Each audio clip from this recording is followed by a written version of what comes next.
छत पर बने पूल मेरे लिए मेरी सुरक्षित जगह रही है। स्कूल में लंबे दिन और लगातार डेडलाइंस पर काम खत्म करने के बाद तारों के नीचे एक बढ़िया लेट नाइट स्विम करने से बेहतर और कुछ नहीं लगता था। पानी बहुत ही ताज़ा होता था, दूर से शहर की रौनक दिखाई देती थी और एक बार के लिए पूल मेरी अपनी निजी जगह होती थी, या फिर लगता तो मुझे ऐसा ही था। मैंने शांत पूल में अपने पैरों की उंगलियां डालकर उसे महसूस किया। पूल की रोशनी हल्की और सुकून देने वाली थी। दूर से आता शहर का शोर भी मीठी धुन जैसा लग रहा था। मैं पानी में उतरी। पानी मेरे ऊपर दूसरी स्किन की तरह चढ़ रहा था। कुछ मिनट के बाद मैं तैरती रही। मेरे स्ट्रोक्स की लय मेरे दिन भर की थकान को दबा रही थी और तभी मैंने वो आवाज सुनी, पानी उछलने की धीमी आवाज। मैं बीच में ही रुक गई। मैंने सतह पर पैर रखे और मैं इधर उधर देखने लगी। पूल डेक खाली था, कुर्सियां ठीक से रखी हुई थी और छतरियां बंद थी। मैंने खुद से कहा कि शायद ये सिर्फ मेरा भ्रम है। मैंने इसे नजरअंदाज किया और तैरना जारी रखा, लेकिन फिर मैंने उन्हें देखा। गीले पैर के निशान पूल से बाहर जा रहे थे। मेरा पेट गुड़गुड़ाने लगा। मुझे यहाँ अकेला होना चाहिए था और ये इस बात की जानकारी मैंने यहाँ आने से पहले ले ली थी। मैं पानी से बाहर निकली, खुद को एक टॉवल में कसकर लपेटा और कम रोशनी वाले डेक को चारों तरफ से देखा।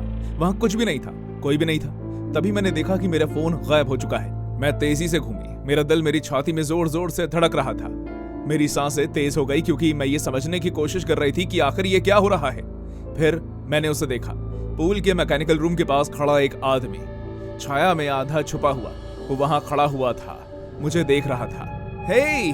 मैं चिल्लाई, मेरी आवाज कांप रही थी। तुम यहाँ क्या कर रहे हो, घटिया आदमी? उसने एक भी शब्द मुंह से नहीं निकाला, बल्कि वो धीरे धीरे पूल के दूसरे अंत तक आया और उसने अंदर डुबकी लगा ली। उसके बाद वो कहाँ गायब हो गया पता नहीं। मैंने ये देखने का इंतजार नहीं किया कि वो बाहर निकला है या नहीं। मैंने अपना सामान उठाया और एग्जिट गेट की तरफ बढ़ी। मेरे गीले पैर टाइल्स पर छप छप बज रहे थे। जब मैं गेट तक पहुंची तो मैंने हैंडल को पकड़ा और उसे जोर से घुमाया। वो बंद था। मैं जम गई। मेरे अंदर डर घर कर गया। मुझे अच्छी तरह से याद था कि मैंने उसे खोला ही छोड़ा था। इससे पहले कि मैं समझ पाती कि क्या हो रहा था, किसी ने पीछे से मेरे टॉवल खींचा और मैं पानी में जा गिरी। मैं बहुत ही जोर से पानी में गिरी, जिससे ठंडा पानी मेरी नाक में घुस गया। मैंने वापस ऊपर आने के लिए बहुत लातें मारी, लेकिन किसी के हाथों ने मेरे पैर पकड़ लिए और मुझे नीचे खींच लिया। मैं बुरी तरह छटपटाने लगी। मेरा दिल मेरे कानों में धड़क रहा था। मेरे फेफड़े जलने लगे। मैं खुद को छुड़ाने की कोशिश कर रही थी। उस आदमी ने मेरे मुंह पर हाथ रखा और मुझे पानी से ऊपर नहीं आने दिया। मैंने अपनी कोहनी से जितना हो सके उतनी जोर से उसे मारा, जिससे उसकी पकड़ ढीली हो गई कि मैं पानी से बाहर आ गई। मैं सांस लेने के लिए हाँफते हुए पूल डेक पर चढ़ गई। मैं जोर से खांसने लगी। मेरे मुंह से पानी बहने लगा, लेकिन मैं रुकी नहीं। वो आदमी पहले ही पानी से बाहर निकल चुका था और वो मेरी तरफ आ रहा था। जान बचाकर भागना तनाव भरा था। मैं गीली टाइलों पर फिसल रही थी और मुश्किल से उसके झटकों से बच पा रही थी। मेरे दिमाग में हथियार खोजने की होड़ मच गई। कोई भी हथियार जो मैं इस्तेमाल कर सकती थी। मैंने एक डंडा पकड़ा और पूरी ताकत से उसे घुमाया और उसके कंधे को चटक दिया। वो लड़खड़ाया, लेकिन जल्दी संभल गया। उसने मुझे रोकने की कोशिश में कांच के डिवाइडर को तोड़ दिया। मैं पूल के चारों ओर बनी जगह में भागने लगी। मेरी सांस उखड़ रही थी और मेरा दिल तेज धड़क रहा था। गीली टाइल्स ने हर कदम को जोखिम भरा बना दिया था। मैं फिर से फिसली। डेक पर रखे कुर्सियों से टकराते हुए भागी। मेरे घुटनों में दर्द हुआ, लेकिन मैं अपने पैरों पर खड़ी हो गई। अपनी जान बचाते हुए मैंने हिम्मत बनाए रखी। वो बेरहम था। मैं गीली जमीन पर उसके कदमों की आवाज सुन सकती थी। वो हर सेकंड के साथ करीब आ रहा था। मैंने उसके रास्ते में एक कुर्सी फेंकी और कुछ सेकंड के लिए खुद को बचा लिया, क्योंकि वो लड़खड़ा गया। घबराहट से मेरी नजरें धुंधली हो गई और मेरी आंखों में आंसू आ गए, लेकिन मैं आगे बढ़ती रही। सर्विस डोर ही मेरे निकलने का एकमात्र रास्ता बचा था। मैं लड़खड़ाते हुए उसकी तरफ भागी। मेरे दिल डर के मारे जोर से धड़क रहा था। मैंने किसी तरह दरवाजे को खोल दिया। मैंने पीछे मुड़कर नहीं देखा और बस भागती रही। बेशक पुलिस आई। उन्होंने टॉर्च की रोशनी से पूल एरिया को स्कैन किया, हर कोने की तलाश की, लेकिन कुछ नहीं मिला। उन्हें बस एक जोड़ी ग्लव्स और पानी में डूबा हुआ डक टेप मिला। वो आदमी जो भी था, उसी ने प्लान किया था। वो मेरा इंतजार कर रहा था। मैं एम्बुलेंस के किनारे बैठी थी, कंबल के नीचे कांप रही थी और एक ईएमटी मेरी जांच कर रही थी। मेरा हाथ अभी भी कांप रहे थे। मैंने ऑफिसर के सवालों का जवाब देने की कोशिश की, लेकिन मेरा दिमाग बार बार उसके चेहरे पर जा रहा था या उसके ना होने पर। मैं अंधेरा होने की वजह से उसकी शक्ल ठीक से नहीं देख पाई थी, लेकिन वो आंखें ऐसी थी जिन्हें मैं कभी भूल नहीं पाऊंगी। मुझे खुशी है कि मैं जिंदा बच गई। मैं जानती हूँ कि मैं बहुत खुशनसीब हूँ, लेकिन हर बार जब मैं अपनी आंखें बंद करती हूँ तो मैं उसकी परछाई को अपनी तरफ आते हुए देखती हूँ। मैं देखती हूँ कि वो किस तरह शांत होकर आगे बढ़ रहा है, जैसे उसने पहले भी ये किया। मुझे ख्याल आते हैं कि क्या वो अभी भी आसपास है और अगले मौके का इंतजार कर रहा है। मैं अब छत पर बने पूल पर नहीं जाती। मैं बहुत ही मुश्किल से अपने मन का डर निकालकर बिल्डिंग से बाहर जाती हूँ। मैं अपने घर के दरवाजे बंद रखती हूँ और रात को खिड़कियां 2 बार चेक करती हूँ, लेकिन इतना सब होने के बाद भी मैं इस भावना से छुटकारा नहीं पा सकती कि वो मुझे देख रहा है, कहीं बाहर मेरा इंतजार कर रहा है। हाय, मेरा नाम एड है और पिछली गर्मियों की बात है। मेरे बेस्ट फ्रेंड नेट ने मुझे अपने 16th जन्मदिन पर इनवाइट किया। पार्टी उसके डैड के आलीशान फार्म हाउस में हो रही थी। स्कूल का सबसे अमीर बच्चा होने की वजह से वो बहुत मशहूर था। सब कुछ होने के बावजूद उसके अंदर एक अजीब सी सख्त कमी थी और वो थी तमीज। वो किसी की भी बेइज्जती करने से पहले सोचता नहीं था। उस दिन पार्टी में मैं फ्री के ड्रिंक्स और स्नैक्स एंजॉय कर रहा था जब नेट मेरे पास आया। हम हंसी मजाक कर रहे थे जब एक छोटे कद वाला पतला सा वेटर हमारे लिए मॉकटेल्स लेकर आया। हम दोनों ने अपनी अपनी ड्रिंक्स उठाई। मैंने उसे सिर्फ एक सिप लेते हुए देखा और उसने ग्लास सीधे जमीन पर गिरा दिया। सभी लोग रुक गए और उन्होंने उसकी तरफ देखा। वेटर हैरान और घबराया हुआ था। क्या क्या ये आपकी पसंद का नहीं है सर? नेट ने उस पर थूका और चिल्लाते हुए कहा, तुम इसे ड्रिंक कहते हो? मैंने इसमें चिया सीड्स और पुदीना डालने के लिए कहा था। बेवकूफ भिखारी, एक काम ढंग से नहीं कर सकते। सच कहूं तो ड्रिंक्स ठीक ठाक थी, लेकिन नेट तो नेट है, तमाशा बनाना उसका शौक है। वेटर ने जमीन साफ की और नेट के लिए ड्रिंक लेने चला गया। आधे घंटे बाद वो ठीक वही ड्रिंक बनाकर लाया जैसे नेट को पसंद है। नेट ने फिर से एक सिप ली और इस बार उसने वेटर के मुंह पर वो ड्रिंक फेंक दी। यहां तक कि वो हंसा भी। उसके साथ बाकी लोग भी हंसने लगे। मैं उसकी बगल में खड़ा हुआ था। मुझे उस आदमी के लिए बहुत बुरा लग रहा था। वेटर ने अपना चेहरा साफ करते हुए पूछा, आपने ऐसा क्यों किया सर? नेट ने उसका गिरेबान पकड़ लिया और कहा, क्योंकि मेरे डैड ने तुम्हारी वर्दी के पैसे दिए हैं, अब निकलो यहां से। वेटर कुछ सेकंड्स तक वहीं खड़ा रहा। नेट को खून भरी आंखों से देखता रहा। मैं ये देख पा रहा था कि उसके अंदर कोई भाव पैदा हो रहा है, लेकिन उसने कोई रिएक्शन नहीं दिया। वो पहले की तरह शांति से निकल गया। नेट भी दोबारा पार्टी में बिजी हो गया। हमने केक कट किया और फिर सब एक एक करके जाने लगे।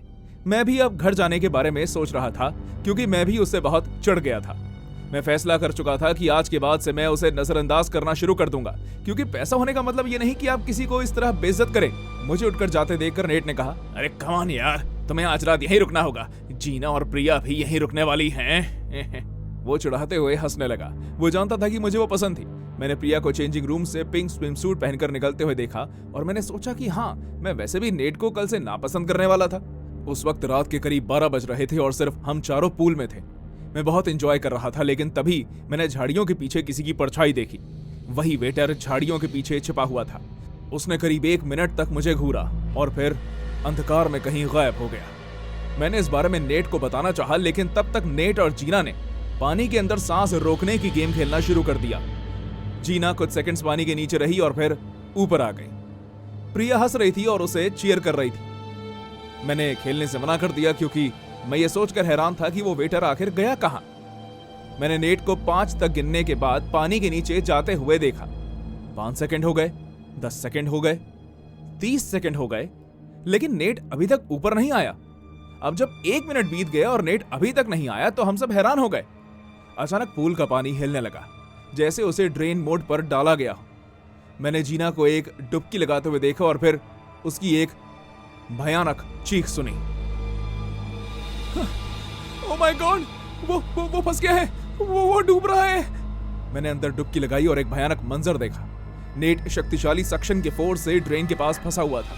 वो चिल्ला रहा था, लेकिन उसके मुंह से सिर्फ बुलबुले निकल रहे थे। उसके हाथ बहुत ही बेसब्री से हिल रहे थे और कुछ पकड़ने की कोशिश कर रहे थे, लेकिन उसका शरीर हिल नहीं पाया।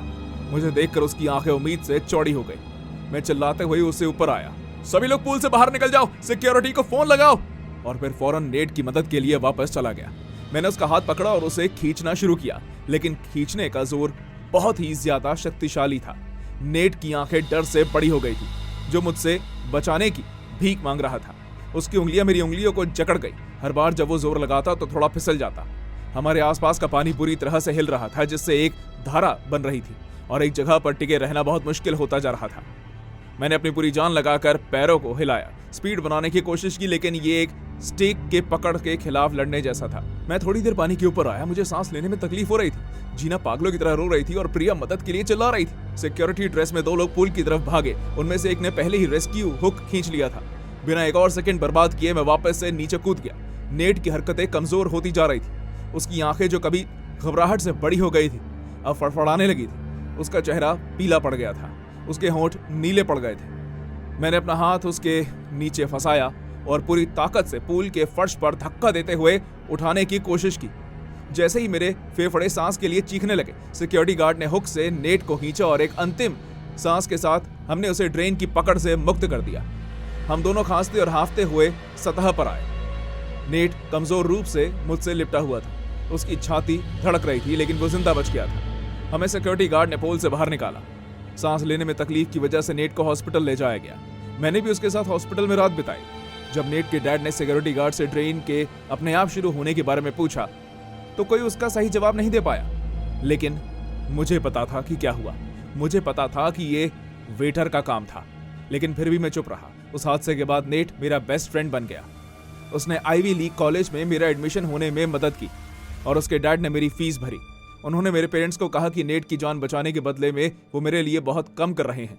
वो वेटर आज भी नेट के डैड के घर में काम करता है। किसी को इस बात का अंदाजा नहीं है कि उसने क्या किया था।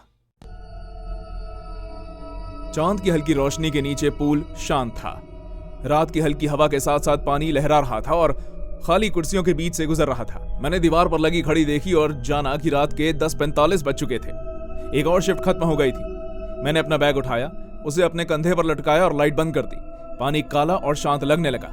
मैंने सामने के दरवाजे पर ताला लगाया और अपने घर की तरफ बढ़ना शुरू किया। वहां मेरे पैरों के नीचे दब रहे पत्थरों की आवाज के अलावा कोई आवाज नहीं आ रही थी। आधे रास्ते तक आने के बाद मुझे याद आया कि मैं अपना फोन तो वहीं भूल आया हूं। मैं घूमकर वापस भागा। मेरी सांस रात की ठंडी हवा में अटकी हुई थी। जब तक मैं गेट पर पहुंचा मेरी नब्ज धीमी हो गई, लेकिन मुझे कुछ गड़बड़ महसूस हो रही थी। मुझे अपनी ही जगह पर ऐसा लगने लगा जैसे मुझे इस वक्त यहां नहीं होना चाहिए।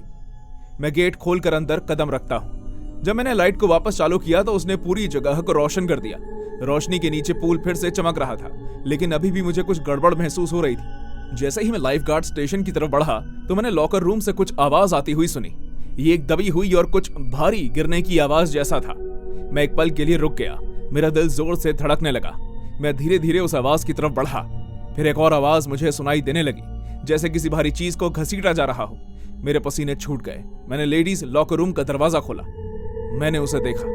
जेस गीली टाइल पर मुंह के बल लेटी हुई थी, बिल्कुल स्थिर। मुझे ऐसा लगने लगा जैसे मुझे सांस नहीं आ रही हूँ। मेरा शरीर भागना चाहता था, लेकिन मेरे पैर एक जगह जम गए थे। मैंने लॉकर रूम के पीछे की तरफ देखा तो स्टोरेज रूम का दरवाजा थोड़ा खुला हुआ था। जब मैंने उसे बाहर निकलते हुए देखा तो मेरे रोंगटे खड़े हो गए। मैं घबरा गया और खुले हुए लॉकर में जाकर छुप गया और जोर से सांस लेने से बचने की कोशिश करने लगा। मेरे हाथ इतनी बुरी तरह कांप रहे थे कि मैं बहुत मुश्किल से उन्हें अपने मुंह पर रख पा रहा था। बीच में बने गैप के जरिए मैंने देखा कि उसने काले रंग के कपड़े पहने हुए थे और बाजू ऊपर चढ़ाई हुई थी। उसने बहुत ही शांत रहकर जेस की बॉडी को एक मोटी रस्सी से बांधा और ऐसे आगे बढ़ा जैसे वो ये पहले भी कर चुका हो। मेरी छाती जल रही थी, लेकिन मैंने अपने मुंह से एक भी आवाज निकालने की हिम्मत नहीं की। वो उसे सूटकेस में डालने की कोशिश कर रहा था और मैं बस उसे हैरान होकर देख रहा था। अचानक मेरा फोन जोर से बजने लगा। मैं लड़खड़ाते हुए उसे ढूंढने की कोशिश करने लगा। मेरा दिल घबरा गया। मैं उसे बंद करने में कामयाब तो हो गया, लेकिन तब तक देर हो गई थी। उसका ध्यान फौरन लॉकर की तरफ गया। उसने अपनी बेल्ट के कोने से एक पतला लंबा ब्लेड निकाला और मैं यह देखकर एकदम से बहुत ज्यादा डर गया। मैं जानता हूं कि तुम यही हो, उसने धीमी आवाज में कहा। मेरा दिल इतनी जोर से धड़क रहा था कि मुझे ऐसा लगा जैसे वो मुझे सुन लेगा।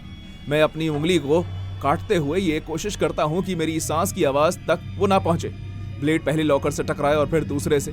हर बार उसकी आवाज ऐसी महसूस हो रही थी जैसे वो ब्लेड मेरी छाती पर चल रहा हो। वो लगातार और पास आ रहा था। एक लॉकर से दूसरे लॉकर बढ़ रहा था। जब उसने मेरे बगल वाले लॉकर को ठपठपाया तो मेरी मांसपेशियां इतनी कस गई कि उनमें दर्द पैदा होने लगा। जैसे ही मेरे सामने वाला दरवाजा थोड़ा हिला, उसकी परछाई भी हिलने लगी। मैं अपनी पूरी जान लगाते हुए दरवाजा खोलता हूं और एक भयानक धमाके के साथ दरवाजा उसके मुंह पर मारा। वो लड़खड़ाते हुए पीछे हट गया। उसकी नाक से खून बहने लगा। मैं मौके का फायदा उठाते हुए तेजी से वहां से भागा और अपने पीछे उसके कदमों की आवाज सुनी। गीले फर्श पर मेरे जूते फिसल रहे थे और मैं दूसरे हॉलवे में आ गया था। मेरे सामने पानी से भरा पूल था जो बिना कवर के खुला हुआ था। मेरे फेफड़ों ने जवाब दे दिया था, लेकिन मैं उसे करीब आते हुए सुन सकता था। मैंने दीवार पर लटके हुए मेटल का स्किमर को पकड़ा और जैसे ही वो मेरे सामने आया, मैं स्किमर को हवा में घुमाते हुए उस पर वार कर दिया। पोल उसकी पसलियों में जाकर लगा और वो घुर्राया और अपने एक घुटनों पर बैठ गया। मैंने इंतजार नहीं किया। मैं बाहर निकलने के लिए तेजी से भागा। मैं इतनी बुरी तरह हाँफ रहा था कि मेरा सर भारी हो गया। मैं लगभग बाहर निकलने ही वाला था कि उसने पीछे से मेरी शर्ट पकड़ ली। मैं दर्द से कराहते हुए जमीन पर गिर गया। जैसे ही उसने मुझे मारने के लिए ब्लेड को हवा में उछाला, मैं पीछे हट गया। मैंने हिम्मत दिखाकर उसके घुटने पर लात मारी। वो लड़खड़ा गया और मुझे स्टोरेज एरिया तक जाने के लिए उठने का वक्त मिल गया। मैं अंधेरे में छिप गया, मेरी सांसें तेज हो गई थी और मेरा दिमाग दौड़ रहा था। वो धीरे धीरे मेरे करीब आ रहा था। तुम यहां से बचकर बाहर नहीं जा सकते, उसने कहा। तुमने जरूरत से ज्यादा ही देख लिया है। मुझे दीवार पर एक फायर एक्सटिंग्विशर दिखाई दिया। उसे पकड़ते वक्त मेरे हाथ कांप रहे थे। जैसे ही वो कोने से आया, मैंने लीवर दबा दिया। सारा झाग उसके चेहरे पर आ गया। वो चिल्लाते हुए लड़खड़ा कर पीछे हो गया और अपनी आंखें नोचने लगा। बिना सोचे समझे मैंने फायर एक्सटिंग्विशर को जितना हो सकता था उतना जोर घुमाया। वो उसके सर पर जा लगा और वो फर्श पर गिर गया। मैं पीछे हट गया और सांस लेने के लिए हांफने लगा। मुझे काफी देर बाद एहसास हुआ कि मेरा फोन मेरे हाथ में था। मैंने 911 डायल किया। मेरी उंगलियां इतनी जोर से कांप रही थी कि मेरे हाथ से फोन गिरने ही वाला था। कुछ ही मिनट के बाद पुलिस आ गई। उन्होंने उसे हथकड़ी पहना दी, जबकि उसकी नाक से अभी भी खून बह रहा था, लेकिन वो मुझे ठंडी और खाली आंखों से देख रहा था। उन्होंने जेस को सूटकेस से बाहर निकाला। मैं कोने में अपना सर पकड़कर बैठा हुआ था और उल्टी ना करने की कोशिश कर रहा था। अगले दिन यह खबर हर जगह फैल गई। एक्स बॉयफ्रेंड एक भयानक पूल मर्डर में गिरफ्तार, न्यूज रिपोर्टर कहती रही। पुलिस की रिपोर्ट के अनुसार अपराधी, जिसकी पहचान काइल मैथसन से की गई है, उसके खिलाफ पिछले महीने से पीड़ित ने रिस्ट्रेन ऑर्डर लगवाया हुआ था। सिक्योरिटी कैमरा से ये मालूम पड़ा कि वो लॉकर रूम में छिपा हुआ था और वो विक्टिम को अटैक करने के लिए बार बार उसे फोन करके अंदर बुलाने की कोशिश कर रहा था। जब भी मैं अपनी आंखें बंद करता हूं तो मुझे अभी भी लॉकर रूम के दरवाजे के बंद होने की आवाज आती है, किसी का मेरा पीछा करना और मेरी उखड़ी डरी हुई सांसों का एहसास। मैं जानता हूं कि मैं इसे कभी नहीं भूलूंगा।